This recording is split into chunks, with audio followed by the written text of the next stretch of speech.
Akshay, welcome to my podcast. Hi, thank you so much. Thank you for having me, Dheeraj. Yes, I'm looking forward to this conversation. So, Akshay, let's dive straight in, right? I mean, I want to pick up on the conversation which has been around on the internet over the development of the last few weeks, right? And the meme which is going around, which says "Ki padhega India to badhega America." Mm-hmm. And we've all been thinking that the whole education strategy for India of investing in really high end education systems, whether you look at the IITs, IIMs, JNUs, right? Uh, has it been very elitist? Have we rather invested to a extreme top end of the pyramid, right? And in some ways, it's working more for others that's working for us. And now that the EdTech environment is opening up and people like yourself are going big time into covering the skill gap and so on and so forth, I wanted to pick your brains on what do you think has been with our the way we've thought through education in this country, both in terms of top of the pyramid and education versus skill learning development programs, and what are your thoughts on that piece? And a great point, Dheeraj. And if I look at it, there are essentially two or three big things you're making, the points you're making. First point is a lot of Indian talent is now heading large tech giants in the US and globally. The second point you're making is our IITs, IIMs, IISc, have they become somewhat elitist now? And third, overall in tech and skilling in India. If I look at it, uh, talent from IITs, IIMs has been going abroad since early 70s. Is not a new trend. This brain drain has been happening. There was a joke I remember in 70s or 80s when the whole batch of IIT, the whole class used to go and get jobs in the US. And there used to be an odd one out of saying, oh, you decided to stay in India. Yeah. That being said, there are large Indian companies also which are headed by alums of these institutions. So these are fantastic institutions with extremely tight filters. Their entry criteria, if I look at for an IIT, selection ratio is less than 0.3%. Now imagine if for every 100 aspirants, you are selecting zero point 0.3. That's a kind of strong entry filter. They have fantastic faculty pool and they've done a phenomenal job. So I think full credit to the system of producing great talent. But I think the problem is how do we go beyond these? How do we go beyond the institutes of eminence? And I think it's high time that the government should reprioritize. We've got a good thing going on the top. IITs, IIMs, IISc are recognized globally. But what about our tier two institutions? And that's where bulk of our students are sitting in tier two, tier three.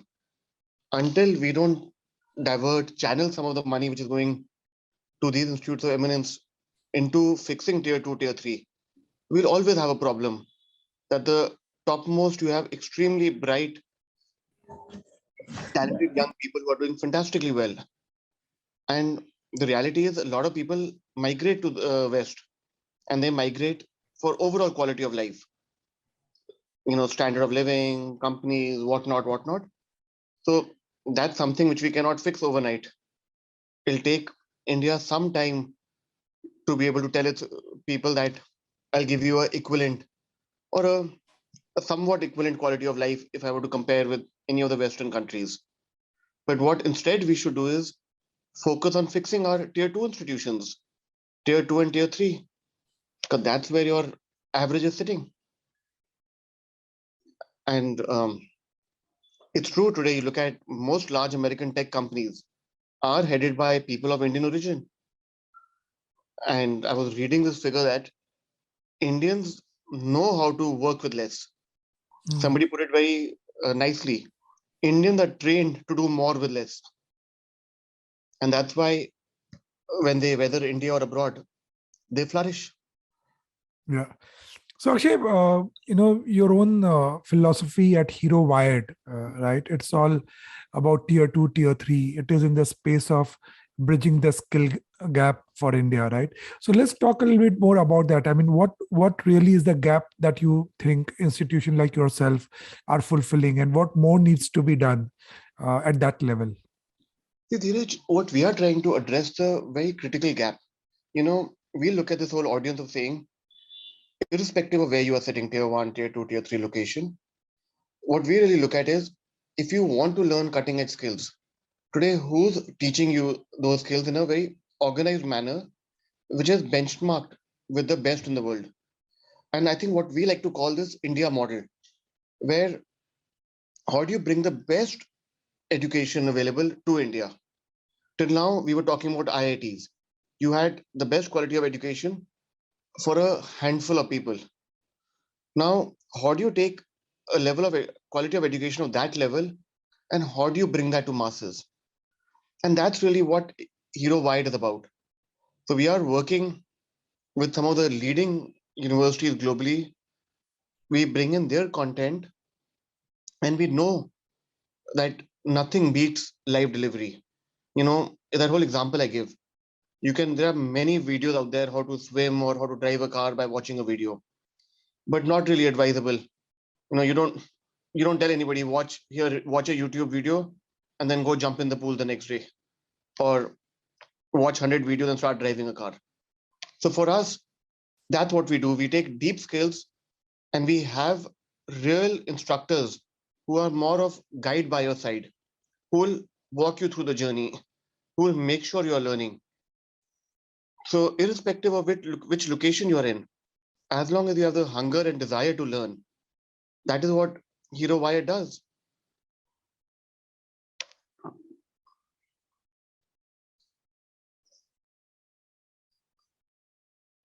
Uh, Akshay, also, I wanted to talk about, your initial foray was building a BML university, and now you are into the EdTech. So education seems to be a large part of your vision, right?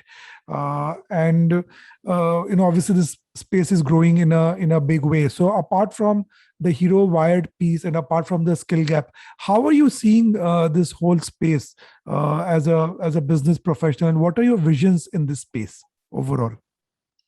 Dheeraj, I've been in this space now for nearly 14 years. I Yeah, started my career with Hero Mind, and yeah. from Mind, the idea of the university germinated, and from university, Hero Wired. And to me, it's like a natural progression. Think of it like this.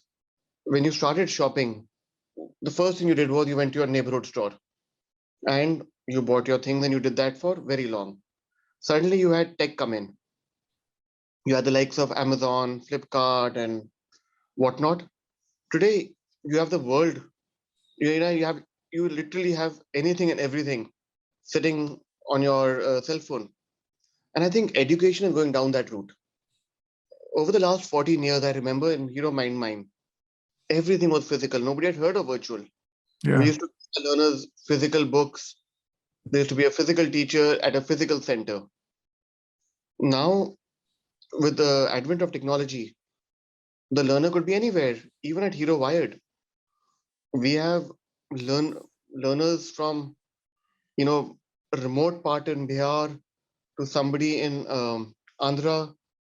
It just opens up the world, and I think more and more education will also open up. Why just India? Today, if somebody can offer you the best, if you have a best faculty sitting whether somewhere in US, UK, or wherever on a subject, as a learner, why shouldn't you have access to that? Hmm. Why should I tell an Indian, no, you can only have access to this faculty only, while everything else we do is international. Everything else we do, Indians, our aspiration is to be best in the world. And I think education is very fundamental. That whole earlier joke of roti kapda makan. Today, nobody Yeah. talks roti kapda makan anymore. That's given. The next big thing is education. Education, skilling, upskilling. That's also fundamentally important. We have a right to education in this country, one of the few countries which has a right to education. So to me, we have all of this. Now the only thing is, how do you take it at a global scale and benchmark with the best globally? And Hmm. imagine the change one can bring, Dheeraj. Suddenly you're saying you're taking somebody sitting in a tier 3, tier 4 city or town in India, and you are telling him or her, listen, you are going to learn from the best globally. Yeah. You are no constrained by your geography. You're no more constrained by your means. You're no more constrained by your, you may not have cracked the IIT or the CAT, but you'll get the best education. And moment you do that at scale, to me, I think that's going to be the next big revolution in the country. We talk about, the white revolution, the green revolution. I think the next big revolution would be education. We are already in the tech revolution. Yeah. Well, this is such an awesome purpose, Akshay. The democratization of education, because education is mobility. It moves you up, personal, social, economic ladder in a huge way. And what you're doing is you're putting all of India, as I say, on one table. Right, everybody has access to the same. So in that sense, in fact, breaking a huge class divide in the country using education and technology. Uh, also, Akshay, I mean, what comes to my mind is that you obviously come from a legacy family of the Hero Group conglomerate, has hands in many pies. Uh, what brought you to this? What brought you to technology, new age, education? To me, Dheeraj, it seemed like a very obvious choice. Something as fundamental as education. It's not kept up with times. Yeah, If you look at how everything else has changed, it's tremendous progress, whether as a country or as a civilization, humans have made. But education being so fundamental, we were still following the model which which Oxford started 900 years ago. One one teacher in class, 60 students, everybody learns the same thing at the same time, same pace. Everybody is evaluated for the same thing. We've been copying that system for centuries, and we all know there are no two human beings are alike. The way you learn or the way I learn could be very different. yeah, Speed of learning, style of learning, how you like to be assessed. Also, what you want to learn, what I want to learn could be very different. But what we had done over the last millennia, taken a very cookie cutter approach. Every every student in class till 10th class learn the same thing. You come to 11th class, you choose medical, non-medical, commerce, arts, you learn the same thing there. Then you go to college, you'll choose BTech, BBA, BCom, BA. You'll all learn the same thing in BTech. You'll all learn the same thing in BBA or LLB. Today, it just doesn't work. Imagine something so fundamental as education yeah, has not kept up with time. The moment you make a change there, to me, it just seems so obvious. Why? It was when I came back, and to be honest, Dheeraj, I'm a finance student. I studied my hmm, undergrad finance. I worked in banking in the US. So I thought I'll be doing something in the financial world. yeah, Came back more by destiny, looked at education, and it just baffled me. Why is nobody doing anything in education, especially for a country of India's size? We have the youngest young population in the world, which means a lot of us out there who have aspirations to build a life or to achieve their dreams. And if you can't cater to that audience, our demographic dividend will become into a demographic nightmare. yeah, There was really no choice. It just seemed so obvious that education being so fundamental to people, why are we not keeping it up to times? And that's essentially what Hero Wired is trying to do. To say, you know what, you could be anywhere. If you want to learn cutting edge skills, forget your background, what you've done in college, forget where you are. As long as you have the desire and aptitude and are willing to work hard, we will work with you and we will teach you. yeah. Yeah, and when you look at Akshay, when you look at the journey of Wired so far, What would you say? I mean, what do you look back and say from a proud perspective that yeah, this is good? I mean, we've come some distance on this. A and B. What are you looking at? In near future, what are the plans about Wired that you can talk to us about? I think what I'm very satisfied about Wired Dheeraj is the company started in April 13th. And from April, we've had to actually sit in September and say, let's revise the plan upwards. That's the kind of Awesome. response we got. So we've done one exercise in September that we have to revise the plan, everything upward. Then we're doing another one in January. Okay, now we did that in September, but now we need to further revise that. So it's we are somewhat humbled by the kind of trust we are getting from people and the age group. We have learners right from 20 to 50. We have a father son in the program. We have a husband wife doing a program. The age group is huge, which just tells me something. If you have a good program, people want to learn, people want to upskill. They just need the right avenues. So with Wired, currently we have three verticals in the company, which we do B2C, B2B, where we work with companies, and B2I, where we work with colleges and institutions. And the next thing we want to do is how do we further go deep in all these three verticals? What we are finding is that when we work in B2B or in a B2C, today most companies come to tell us and say, I'm not able to find adequate talent. That you please find people, train them, we'll happily take them. And no blanket on number. If you Wow. can give 100, 500, 1,000, we'll take 1,000 people. That's the kind of demand which is coming from industry for trained manpower. So think of it, you got company who's saying, just give me trained people, as many as you can. Similarly, you have India where you're saying, young people are not getting meaningful jobs. So somebody, if you solve the problem in a correct manner, imagine how large the opportunity is. Yeah, And I that, mean, no, you're so right. I mean, it's true of our category as well, right? I mean, one of the biggest things we've identified for this year is capacity building, right? If we don't have capacity in terms of people and talent, the business is there, right? But if you don't have capacity, you won't be able to tap. So I'm totally with you on saying that talent is the biggest game in India, right? Supply side, and the gap really is that there are people, but they're not ready for the jobs that we have. true. So yeah, yeah, You no, take the that's example of tech talent. You can't read the paper without every day.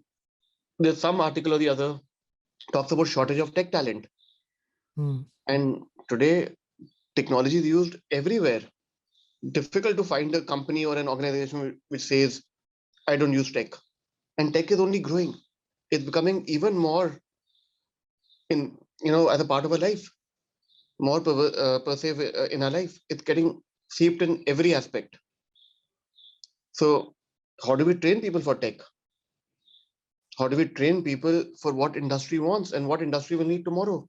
You look at some of the newer programs like 5G, big data is already there.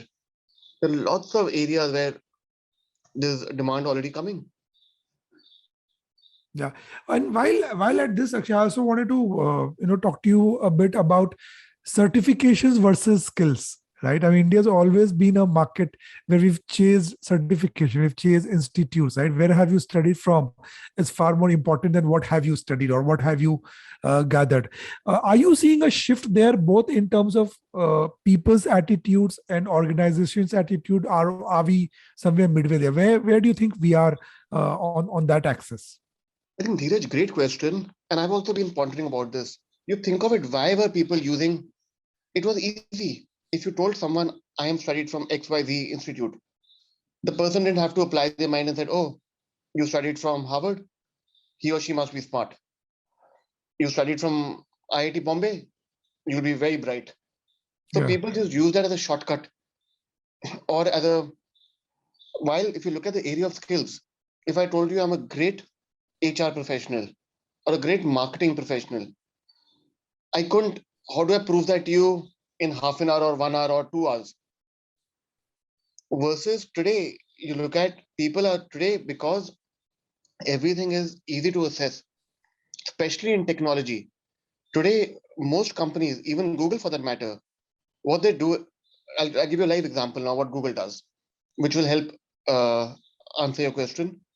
What Google used to do earlier was they used to only go to a handful of institutions in India and to Yeah. say, I will go recruit from these guys.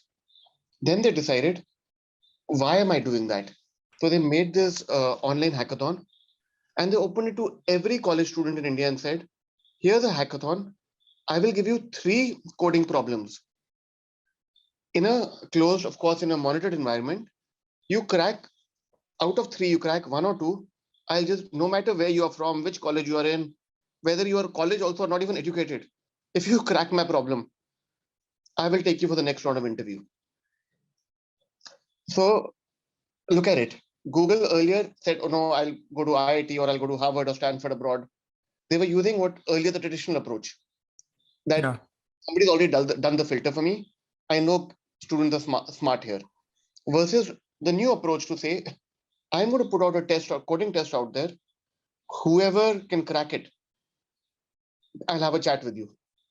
So suddenly the pool becomes so much, becomes huge. And then suddenly every learner has an equal shot of getting into it. Yeah. And more, I think skills are going to go that way. That today, it doesn't matter what degree you have, your certificate you have. It'll become irrelevant. Companies are saying, can you solve a problem for me? You may have 5 degrees, you may have a PhD from this place, but can you solve a problem for me or not is what I'm interested in. So this shift, which has happened in the last 3 to 5 years, will have very far-reaching consequences. Suddenly, every company will just say, there is no restriction on where I recruit from. And a Yeah. list will say, it doesn't matter which college I go to. If I've got the skills and I've worked hard and I've built skills, I have an equal shot as anybody else. Yeah. So earlier, the ivory towers which were created, which had become like closed ecosystems. You went to Harvard, there were certain companies who came to Harvard, and because you were Harvard, they were going to recruit you from Harvard because you're a Harvard alum. That ivory tower shatters. Yeah. I think also it helps because a lot of the skills that the technology world demands are pretty measurable and accessible. Right. I mean, you can give a small assignment and you can check whether the person can crack it or not. I think that's also a big catalyst in this. Absolutely, that you can easily give a coding problem. But Yeah. even other areas, what we are finding, even in areas like finance, Hmm. people are giving problems out there. Hmm. Even in finance, we are seeing people are giving problems or giving case studies because companies also have realized, I want people to solve my problem. I don't want just somebody with a fancy degree and saying, listen, I got a degree, but I don't know how to apply it. Because the Yeah. underlying point is knowledge versus application. I may have the knowledge of something, but do I have the skill to apply it? Yeah. So companies today want skills. Today, also, if you look at, I can literally Google pretty much everything under the sun, right from how to bake a cake to drive a car to fly a plane. If I Google, I'm sure it'll be available online. That's knowledge part. But what companies is, you have the skill. Are you a good driver? Yeah. Are you a good cook? Are you a good pilot? That is where skills come in. So that is Yeah. what companies are checking today. Excellent. So, Akshay, I wanted to shift gears a bit, and I wanted to talk about youth as an audience today, which is a large part of EdTech as well. Almost pretty much everything that we kind of target in India, and there are two polar opposite kind of point of views when it comes to youth. Right, one is that they need snappy content. They don't have too much of mind space. Right, if you look at the way social media is developing, 6 second on YouTube, and so on and so forth.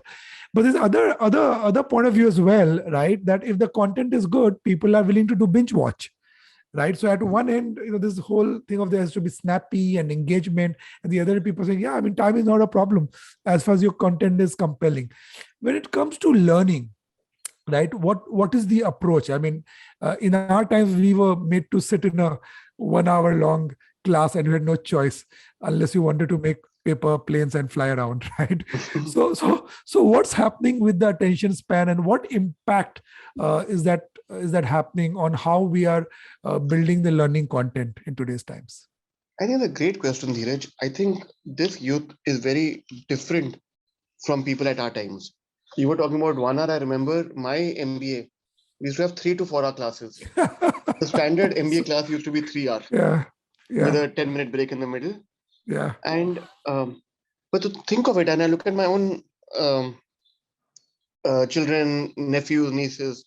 yeah, Today they have, there's so much information available. Everybody has a cell phone, and the power of a cell phone, that there's so much knowledge, information available, that these kids don't want more. They're like, okay, tell me quick, yeah, tell me in 5 minutes, 7 minutes, 10 minutes, what is important, versus saying, you know what, read a book or sit in a lecture for 2 hours or 3 hours. Fundamentally, learning styles have changed. Learning styles have changed. You look at Netflix, you look at Amazon, everything is changing. And as a result, even in education, now what you have is called bite-sized learning. How do mm, you teach someone some new skill? By giving them videos of 10 minutes. That every day you watch a video of 10 minutes, over time, you will learn a new skill. Your way you assess people also changing now. That in our time, you used to have the end semester exam or final exam, which used to happen at the dreaded end of the year. March, we used to have the final exams where whatever you learned in the year, yeah, somebody used to check. Today, I think that's a very outdated system. Today, I think the better way of approach is continuous evaluation, continuous feedback, which means that every class, every week, I'm checking how much have you learned. If you haven't learned, okay, let's go back where you have a problem. Rather than saying, here, learn the whole book, I'm saying mm, learn, just understand. Also doesn't mean learning and understanding. So with the way and all of these things, the earlier traditional approach of learning was on basic subjects. You learned history, you learned about a civilization, and then you were asked critical dates. Today, people say, does it really matter in which year or what was the exact date where Aurangzeb died? But I at least to know what was good and bad about Aurangzeb. What is more mm, important? Today, do I need to know mental math when I have access to a cell phone which has a calculator? Those things were important when you didn't have a calculator by your side, when you yeah, didn't have books so readily available. Today, I have a calculator in my pocket, which is my cell phone. Today, I need to know why were things important or significant and what impact they had, versus to learn the exact date or year or something. So fundamentally, even whole approach to things are changing. yeah.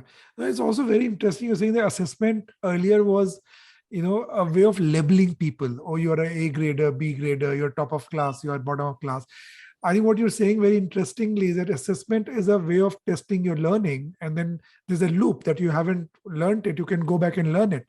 So it's part of the loop, feedback loop, rather than a part of a class system that you're creating, which is awesome as well. Correct. And it was, see, think of it where Dheeraj came from. This system which we follow actually originated from Oxford. At that time, you had limited teachers. And that time, their whole approach was, I have limited faculty or teachers. How do I teach people basic skills and how do I standardize them? So Hmm. as a result, you said, if I need to standardize everything and I have limited resources, let me just check them once a year. So that my load is lower Hmm. and I'm checking everybody on the same thing. That means I set one question paper. Now, back in the day, there were not that many teachers, simply. There were not that many people who could teach you different skills. So that was the need of the hour at that time. That's why things standardized. Now, if you take even a step forward, or sorry, if you go backwards from there, in India, when you had the Gurukul system, the Guru was responsible for your overall development, not just emotional, physical, your intellectual. And they were responsible for 24 hours giving you feedback, looking at overall. Now, when this system of education came, which said, I'm sorry, and even in Guru, you had one Guru to a handful of students, versus saying, now I have one teacher who has to train 60 or 80 classes, 80 students, and do that 5 or 6 times a day. I need to standardize, otherwise, the Yeah, teacher just can't handle it. So that is how these originated. They were correct at that time, but we've evolved from there. yeah. Actually, also, in India, we've typically had waves, right? So there was a doctor and engineer wave, and then there came the MBA wave, right? There's also been the whole tech wave to say, everybody wants to become a computer science engineer and a programmer and so on and so forth. At Hero Wired, and from your perspective, I mean, do you guys have any sense of what are the skills of tomorrow? I mean, are you betting on what would be? And also, I'm asking this question in the context where there's also fear, right? People are saying AI will take away half the jobs of today, right? I mean, actual science will not exist because AI will do better underwriting than anybody, and so on and so forth. So are there any prognosis on? And what does the future look like in terms of skill sets and the kind of abilities that tomorrow will require? Dheeraj, I read a book called Industries of Tomorrow by Alec Ross. In Hmm. that book, he argues that what you're saying, that going forward, there'll be two kinds of jobs left. One will be really at the top end, where you need thinking abilities and ability to work with various people. And you'll have the job sitting at the bottom, things like plumber, sweeper, chef, which will never get replaced by AI. Hmm. Hmm. Now, this is this gentleman's thesis that you will have these two buckets which will sit. What is going to happen to the job in the middle? Anything which is mundane, which is routine, a computer can be taught. Yeah. For example, evaluation. We were talking about the evaluation system. AI can easily be taught how to check assessment papers. Hmm. They can easily be taught. You don't need a human to do that. Now, for that, AI can replace. But can a AI motivate somebody? Can Hmm. AI respond to how your emotions are? Can he or she really be a guide by your side? Hmm. Unlikely.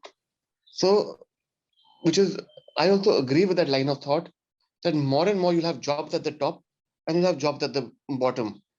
The middle is the one which is going to be threatened. Hmm. Now, the way out of this is how do you continuously keep reskilling? And when I say the people who are threatened are the ones who've not changed with times. Anything which Hmm. a basic AI can do or a basic machine can do, the question is, do you need a human to do it? Now, that is the question I think which people need to ask themselves. If I'm doing something which can be replaced, what more can I do differently? And yes, this trend will further accelerate. We're already seeing that. Hmm. Today, you think of it, so many, I'm just giving you the example of checking question papers. AI is already doing it. Look at invigilation. There is AI which is already doing your eyeball tracking. Hmm. So when we assess students online, the computer gets locked. We are tracking the eyeballs of a learner. If he pulls out a phone from the side to Google an answer, AI will know. Amazing. Each learner you can do that. So Wow. that is the direction technology will move. But I think what we are excited about and what people should really learn is more something more fundamental, the ability to learning how to learn. Yeah. That is something more fundamental. Ability to communicate well, ability to work with different people. I think those are the softer aspects which are not given enough importance. If I know how to work with others, I can motivate others, I can solve problems, I can think laterally because AI will only think in one direction because you have to feed the machine to only do this and that Yeah. machine will follow that straight line. Yeah. Anywhere where things are horizontal or which cut across different disciplines, AI can't do that.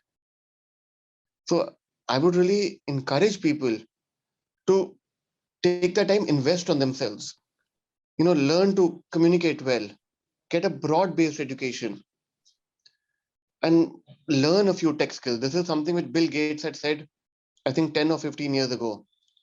He said, today, I tell one advice I give to schools, this is Bill Gates, it doesn't matter whether you know history or geography, just teach your children coding. And I think he said this 10 or 15 years ago. And we are seeing that come true now because coding is going to become the very basic fundamental skill required. Yeah. And the most interesting thing I pick up, Akshay, is that ability to learn continuously, right? I mean, in our times, it was like your OS was loaded in you in the first few years and you stayed with that OS, right? But today you have to keep upgrading, right? You have to keep changing, you have to keep learning. And this idea of continuous learning is the most fundamental shift in education, learning, and training, I would say. I agree because in our times it was that, you know what, you finish education, you start working, and that's what your life is.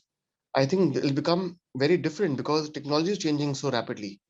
I think what's going to happen is after school, you will, unlike you go to college for 3 or 4 years, it will not be a straight line. You'll go to college for a year or two, work for a year or two, come back to college, pick up a new skill, college or anywhere online, pick up a new skill, work, come back. That Hmm. relation will become far more interwoven. It is not Hmm. going to be a handshake like it used to be earlier. That you know what, you finish your education, start a job, and that your relationship with Yeah. education or learning is over. Technology is going to change so rapidly that what you've learned 3 years ago, 4 years ago will become redundant today. Hmm. You got to keep upskilling. So this whole relation, people will keep going back and forth, keep learning, work, learn, work. It'll Yeah. become far more embedded. Yeah, it's amazing and scary at the same time. I want to talk to you about technologies, staying on that topic, right? I mean, across categories, say retail, marketing, so on and so forth. I mean, the newer technologies which are, redefining how we are working. So AR, VR, AI, we spoke about a bit, chatbots, and so on and so forth. What role do you think are these technologies playing in education and learning? And is there more scope there? I mean, for example, could you use AR, VR to do mixed learning, or is that still too far off? Where do you think we are on that curve, and what developments are you seeing there? I think Dheeraj, today in at the pace of change, I think nothing is too far off. I think Hmm. when we make our plans, we call 2 year a long term plan, which we also Yeah, don't know. We are we make 6 monthly plans. I yeah. think the way things are changing, it's only a matter of time. AR VR will become mainstream. Hmm. You know, the technologies we are using today for evaluation or assessments or invigilation, all have been around for 10 years. It's just because of the pandemic they've come in the mainstream. Yeah. Similarly, AR VR, there's so much work happening on AR VR that it'll just make learning far easier. Think of it. Think of it like this: if you're teaching somebody engineering and you want to teach them engine for a motorcycle, here Yeah. you can through AR VR, you can expand the engine. You can expand every component of the engine. The learner can literally touch, feel, turn, move it around, try and assemble it together. Hmm. So your requirement of physical infrastructure would really go down and learning would become far more engaged. It's, we're going back to the basic principle of learn by doing. It's one of the oldest philosophies of learning, learn by doing. And that's really what AR, VR will unlock. Yeah. No, I was talking to Rajesh Jejurikar from Mahindra, and he told us that during the pandemic, one of the big pieces of machinery which they had imported was actually installed right through AR VR guidance that they got from their partners internationally. So it was installed from remote with the help of the people on ground here. So some of that, obviously, what you're talking about is beginning to happen already. Now think of it, before COVID, they would have uh, logically sent a technician or a team of technicians to install the Yeah. machine. Now, because of COVID, they did virtually. Now, going forward, that team may end up saying, I don't need to have people globally. I may just Hmm. have 3 or 4 people who are very good at this. They could be sitting anywhere in the world and they'll be able to install this for all my clients globally. Yeah.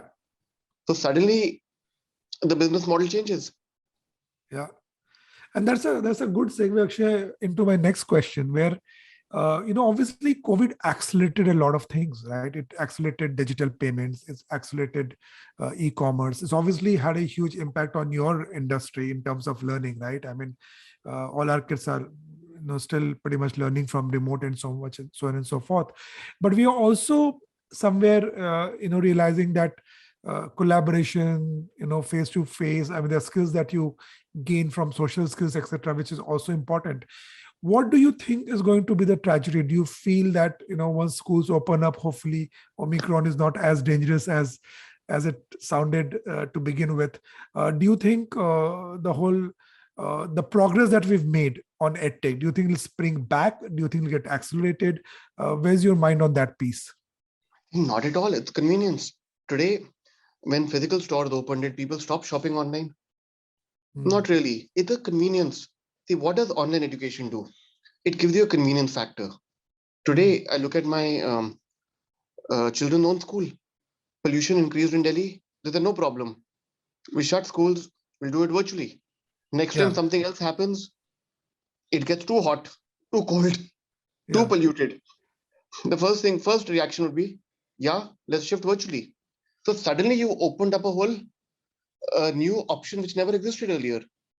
Before March 2020, very few of us had actually heard of Zoom. yeah, And today it's become a way of life because it's convenient. People could be sitting anywhere.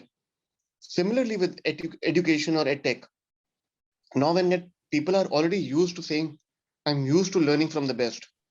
If I'm used to learning from the best, sitting at the comfort of my own home at a time which suits me, at a cost which is also which I can relate to, that power of convenience is far more than anything else.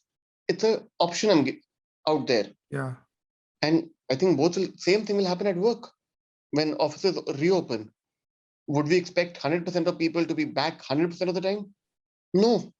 We've all figured out, hybrid work can work. People can be home, they can come in on pre-agreed days, balance, they can be home. So the economy is changing. When that happens, which means that you need less office spaces, which means you may have fewer people buying cars. Earlier, I had to buy a car, I had to drive to work and come back.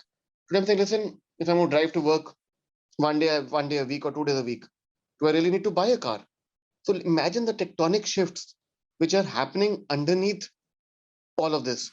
And yeah, the impact is going to be huge. People start questioning, do I need to, earlier people used to come from rural to urban to work. People used to migrate in India from tier 2, tier 3 cities to tier 1 and find places to stay in PGs, all kinds of things. Today they're saying, you know what, I can be in my hometown. Families can be together. So lots of shift is underway. yeah. And as you're saying that it will be and rather than or. So we will add these newer models and newer methods to our lives and optimize it for better rather than going back completely or shifting completely. It will be combination, and that would be a better life form, I would imagine. I think people have just realized convenience. Yeah. Suddenly, because and if you look at history also, after every pandemic, after every catastrophe, there has been a golden boom period because Hmm. people suddenly realized in every catastrophe and started questioning why was I doing that thing earlier? Yeah. Because before that, everybody continued as life as always. And suddenly, when a catastrophe hit, people started re-questioning everything. People re-questioning the purpose of life, re-questioning work, re-questioning what they do with themselves. Yeah. Everything was being questioned. And suddenly, when you go through this whole questioning exercise, and then you come and say, you know what? There is another way of doing things. And this shift is massive. Look at this whole shift of IC to EV engine. I Yeah. don't know. EV is the oldest technology. EV came before the IC engine. So the first cars in the world were EVs. Wow. Yeah, we started off with EVs. We went to IC because that was supposed to be a better technology. And now from IC, we're going back to EVs because Hmm. we think that's better now. Yeah. Yeah, amazing. You're right. I mean, big fundamental shifts are happening, and interesting times. Akshay, I mean, we work with a lot of startups, and a lot of our clients now are preparing for IPO, right? I mean, unicorn is a big word in the business space, right? Where are you in that space of, I mean, the whole race to be a unicorn in the shortest period of time, and the whole mad rush for valuations and funding. How do you see yourself and Hero Wired in that game? I think, Dheeraj, that's all vanity. End of the Hmm. day, those are vanity. To me, cash in the bank is the reality. So Amazing. we come from a traditional family business Yeah. where we don't understand these fancy valuations. Hmm. What we understand is top line and bottom line, which is cash in the bank. And Yeah. to my mind, all long-term fundamental businesses are built that way. You have periods where there's a lot of froth and excitement and bubble, which corrects itself over time. Hmm. But what remains consistently is fundamentally strong, solid businesses. That's how businesses which have survived for generations have been built on those principles. And to me, Wired is also the same. We are not Hmm. doing this to get a huge valuation or raise a ton of money and say, for me, the bigger purpose is, are we impacting people's lives? Are we making a change in how Indians learn? Are we helping bridge the gap of people finding jobs and what companies are looking for? Those Hmm. to me are more fundamental, bigger problems. Those are the ends. Valuation, unicorn are not, they are not a means or an end. Yeah. Anything. Those are just vanity. What is the fundamental problem you are solving? You solve that problem well enough, you do it efficiently, yes, you'll become a unicorn, great. But you never set out to do that. You set out to solve a Yeah. problem.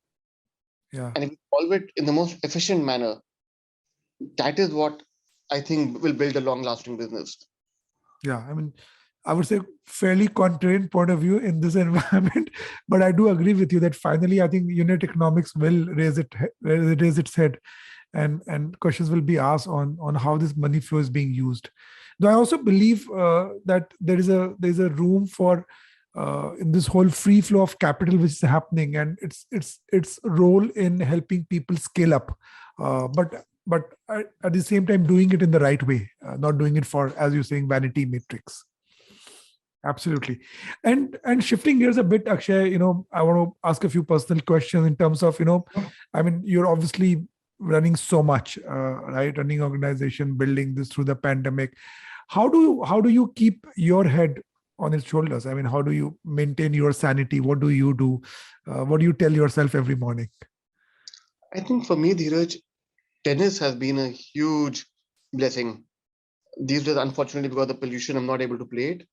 Yeah. But from Feb to October, at least 4 5 times a day, 4 5 times a week, sorry, I play tennis. And that has, after a good game, it suddenly seems your problems disappear. To Yeah. me, it has a some sort of a meditative impact. Yeah. I think tennis and the other thing which I wish I had started earlier was actual meditation and Amazing. basic meditation. It just helps you calm down, helps you become less reactive. Because in this environment, in a young company which is growing rapidly, there is so much energy, so much excitement. How do you take a deep breath and say, listen, I'm going to focus on the basics? Yeah. And that is what I think meditation calms calms you down. You don't end up making decisions. You don't end up making impulsive decisions. You don't react instantly. So to me, I think tennis and meditation have been a huge blessing. Yeah. And what's your approach to failures? I mean, how do you navigate setbacks or failures or I think failures are today, you know, if you don't fail enough, I think you're doing something wrong. Hmm. There is no better teacher than a failure. And when I look at young college students or pass outs or people who are trying, entrepreneurship, getting their hands in startups, I keep telling them the only difference is between a successful entrepreneur and a not successful entrepreneur is how do you deal with failure. I'm yet to meet someone who's saying I've never failed in my life. And when you look at any successful entrepreneur, the number of times they've failed, the setbacks they've had, it's just, I think failure is like, is that it's like a sandpaper which is continuously grinding you. Hmm. And the more you get grinded, the smoother you get. Hmm. And um, the less afraid you become. Otherwise, in your mind, if you think, and the other thing I think fundamentally, in India, failure is considered a bad word. Yeah. While I was in US last last to last year in San Francisco, they actually celebrate failure. In Yeah. those cases, I was talking to a friend of mine who works for a VC fund. He's like, we like to fund companies where the founders failed earlier Hmm. versus companies where founders not never failed. In their mindset is, if you failed, that means you tried something new. Yeah.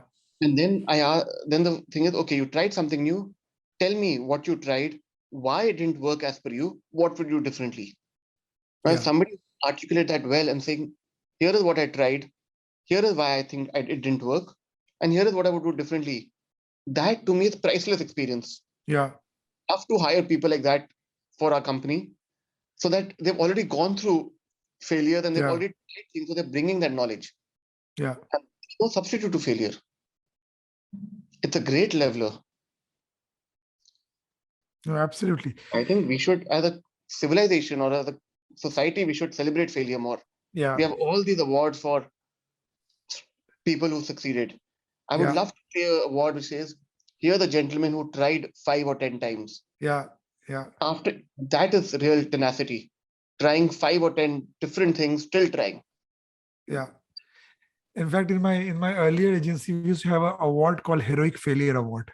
Okay. So, so it'd be given to a person who tried really, really something really bold and failed big time on that. So no, you're right. It's absolutely a fundamental anchor of the culture to build.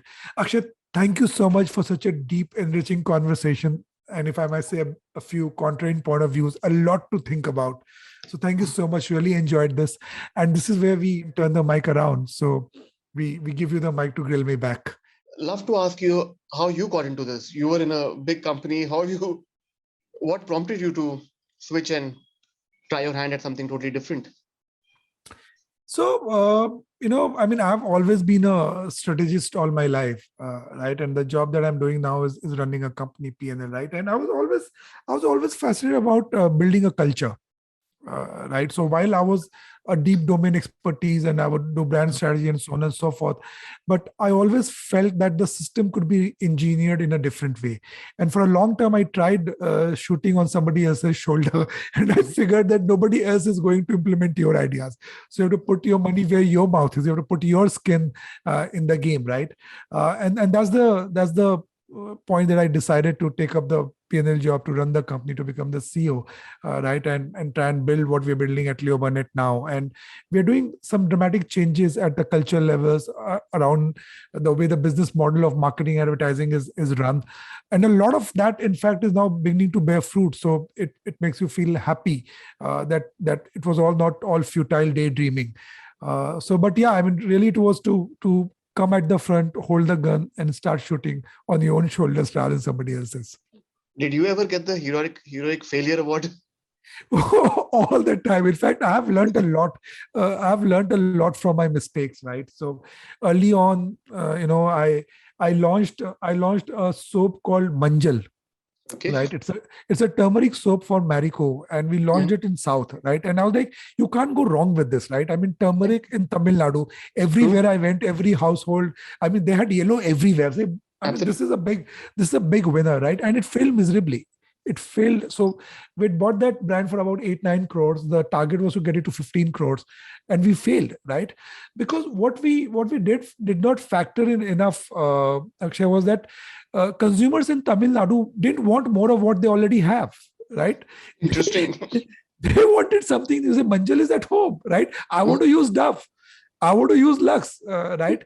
So we didn't factor in enough the need for aspiration, the need for different, the need for new, and also the need for what everybody else uses. Right? I mean, the brands in that category were big. I mean, Hamam or Lux. I mean, they're big brands. So I have in fact learned a lot from those mistakes, and now the model of thinking that we have at Leo Burnett, we call it a brand rocket model, is all based on those learnings.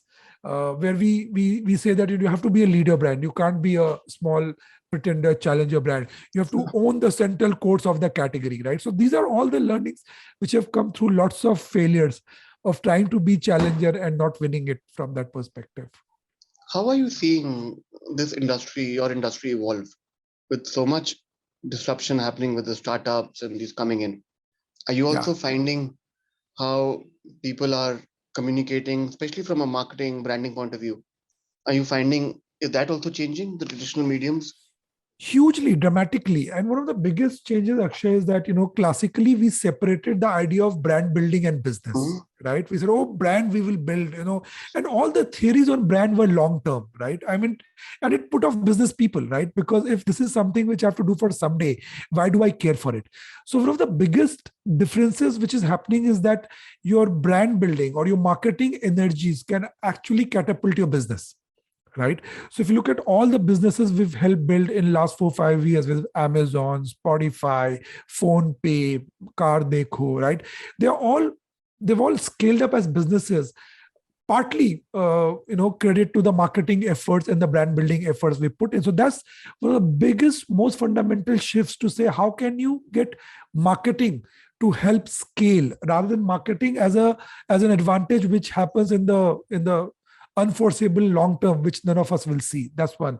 Second, obviously, is that your canvas today is so different. It's not just words and images, right? I mean, I could come to you with a service level solve using my creativity. I could come to you with a product level solve using my creativity.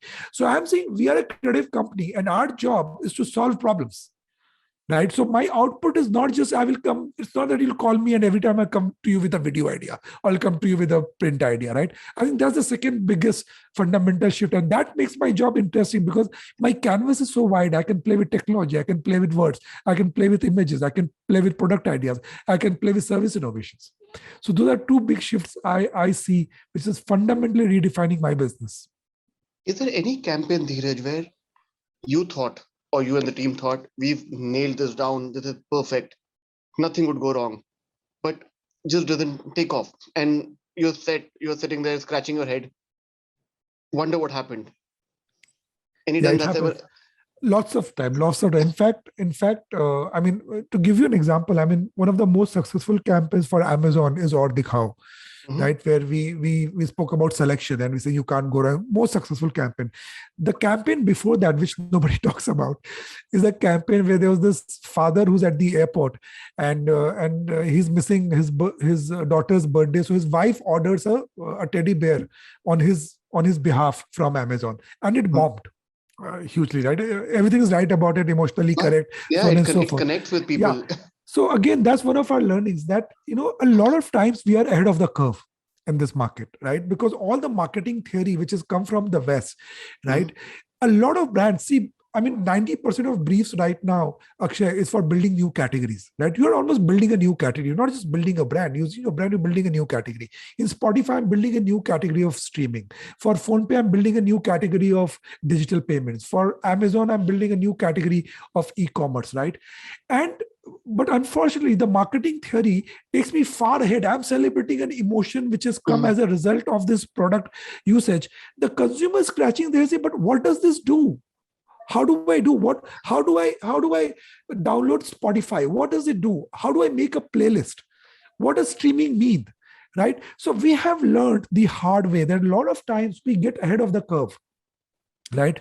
And therefore a lot of our thinking model now is going back to zero. For a lot of platforms, brands, we actually now run very interestingly made education campaigns, and that Mhm. has worked very well for us, which in a marketing parlance would be frowned upon. Oh, that's too basic to do.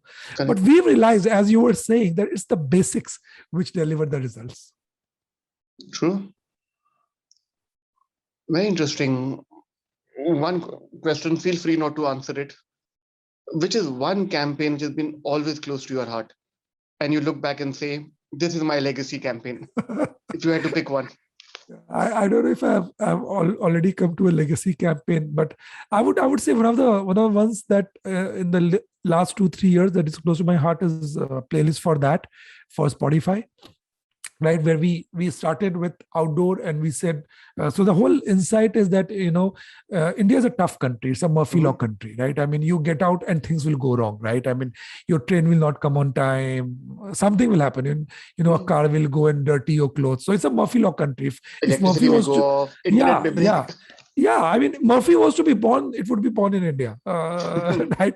So, but we said that music helps you hustle on, right? It doesn't do anything dramatic, it doesn't change your life, doesn't get you a girlfriend or whatever, but Mhm. it helps you hustle on, right? So if you, for example, look at in Bombay, people get out of the metro and they all have their headphones in, they're just hustling about their life. And we took that insight and we put 1151 billboards which were geo targeted around the insight of that geography. So for Oh example, wow. in Bangalore, at the ISRO signal, we put up a hoarding saying shooting for the moon. It's still stuck at signal. There's a playlist for that. In Dadar in Bombay, we said got here at the Dadar railway station, got here not by choice but pushed out by chance, right?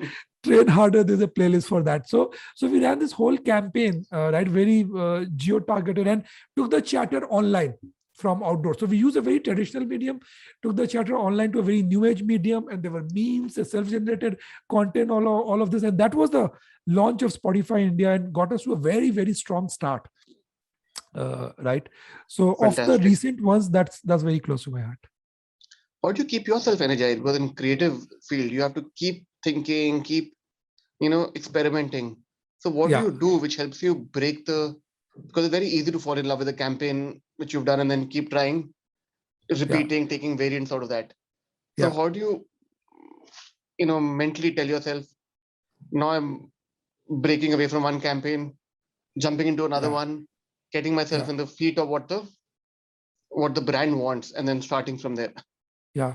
I think one of the things which works for us is we always hire young people, right, and we empower them, right, and we give them the right to ask questions, we give them the right to create the work, right. So my entire pivoting of the agency last 4 years, Akshay, has been about, I am saying this is your agency, this is not my agency, I am not the leader, you are the leader, Mhm. right? So this whole flipping of the table, right, giving people ownership of the work, of the culture, of the agency, right? I think that works for us because, I mean, you have 400 people asking questions, right? They will make sure that you don't fail. So I think this flipping of the table, I would say, is the single most thing, and a lot of young talent on the floor who are always continuously thinking new, thinking afresh. Now, how do you deal with attrition? Yeah, that's a tough one. I think attrition this year would be strong as well. So in our business, we are doing two things, Akshay. One is, in advertising, I mean, and it's unfortunate that we were never learning organizations, right? We Mhm. always took away from people, right? I mean, people came and we pretended that people learn on the job. Of course, they learn on the job, but there is something to be said about organized stimulus being provided. So one of my biggest push now is on learning and development, right? So we have strong tie-ups with platforms, Google, Facebook, etc., who are helping us train our workforce. We are running several programs. We just ran a big program on behavior economics. So one of my biggest things that if I keep people engaged on learning, if they are growing with me, they will stay with me. So that's one hypothesis, and that's paying off well, right? Second is remuneration. So we've just unrolled a new remuneration model for our top percentile talent, where we are saying that our base is to cover your inflation, and we are giving your ability on predefined quantified KRAs to take your remuneration to 50% and more, right? Wow. And we are saying you don't even need to sit through an appraisal cycle for it. It's all Excel sheet. If you've done those things, you can put the numbers by yourself. You will know how you've done, and that number is yours. So I'm trying to move to a remuneration system again, which is dramatic and meritocratic. So I feel that these are very very different times, and it needs those kind of changes to be able to thrive. Perfect. Last question, Dheeraj, you know, which we could also be guilty of. A lot of times clients come to agencies and clients are not clear what they want, or they Yeah. keep changing the goalpost. Yeah. How do you deal with both the scenarios to say, and people assume that this, if they do a campaign that's a silver bullet, it'll solve all the problems. Yeah. So how do you also deal on that front when Yeah. people So expect that you will solve everything for them? I keep telling my team as well, Akshay, that client is not supposed to be clear about the problem. It's our job. I mean, that's why we have strategists. That's our job. So bringing radical clarity is one of the fundamental jobs of our planners, of our strategists on the table, right? So see, because you are muddled with your everyday business. Your job is to, I mean, you go to a doctor, a person goes to a doctor, he or she will tell everything. No, I'm having a headache, my body is also aching. It's not the patient's job to diagnose themselves. If they would diagnose, they don't need a doctor. Right. So I'm absolutely okay that the clients are not clear about what they need, because if they need it, they probably not need an agency like myself. They could go to a freelancer and get a film done, and they would succeed, right? So it's our job to clarify, and we've got so much of experience of building businesses categories that using all of that metadata, we should be able to diagnose better than the client in terms of what will unlock their growth. So we do that all the time. I mean, our recommendations always are around business and what can solve problems, right? See, the issue also is that we work a lot with new age clients, right? And goalposts change genuinely internally. Mm-hmm. So you might be chasing something 3 months back and you're chasing something very different today. And that's all right. And we are equipped to be agile and to deal with it. What throws us off is when you're changing your mind on a whim and a fancy. Right, and that becomes difficult, and we have our own mechanisms to deal with that. But beyond a point, I mean, some of those relationships don't go very well as well. So we would at some stage cut our loss and say, fine. I mean, I don't think we suit each other on that piece. But otherwise, I mean, the agency and the talent has been geared up to manage the chaos and agility, because that's how the world is today. True, very well said. We are all dealing with volatility and uncertainty on a daily basis. Yeah. Great. Thank you so much, Super. Dheeraj. Thank you so much, Akshay. Amazing conversation, right? And we should catch up face to face soon enough. Look Thank you for forward to doing it. this. Whenever you're in Delhi, would love to invite you over. We'll do that. Yes. Thank Amazing. you. Awesome. Akshay, if you could tell our listeners, how can they connect with you, on what handles, social media platforms? How could they send you their thoughts or comments? I would appreciate it if they can send it to me over LinkedIn. Quite active on that, and quite actively post on LinkedIn also. So would look forward to people's comments, thoughts, anything they like to share on LinkedIn. Amazing. And what would be your handle on LinkedIn, Akshay? It's just Akshay Munjal. Super. Excellent.